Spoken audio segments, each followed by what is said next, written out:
नमस्ते एभ्रिवान, मेरो नाम मनीष कुमार शाह हो र आजको शीर्षक रहेको छ मानसिक स्वास्थ्य वर्जित हुन अधिकार हो। मानसिक स्वास्थ्य वर्जित हुन र शारीरिक स्वास्थ्य समग्र कल्याणको लागि एक आवश्यक भाग पनि हो। हामीले सोच्ने, महसुस गर्ने र व्यवहार गर्ने तरिकामा मात्र असर गर्छ। यसले व्यवस्था गर्दा हाम्रो जीवन र सम्बन्धहरूमा महत्त्वपूर्ण नकारात्मक परिमाणहरू हुन सक्छ। मानसिक स्वास्थ्य वर्जित होइन अधिकार हो भने पहिचान गर्न मद्दत खोज्नु शक्तिको सङ्केत हो, कमजोरी होइन। चिन्ता र डिप्रेसन जस्ता अवस्थाले दीर्घकालीन शारीरिक रोगहरू विकास गर्ने जोखिम बनाउन सक्छ।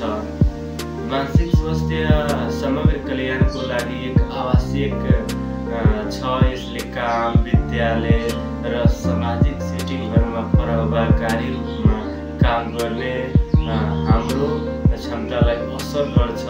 जब मानसिक स्वास्थ्यलाई जीवनको सामान्य भएको लिन्छ, मानिसहरूले उनीहरूलाई आवश्यक पर्दा मद्दत खोज्ने सम्भावना बढी हुन्छ र समाजले समग्र थप समझ र सहयोगी वातावरणबाट फाइदा लिन्छ। म यही कुराको साथ बिदा हुन चाहन्छु। हस्त, नमस्कार, धन्यवाद।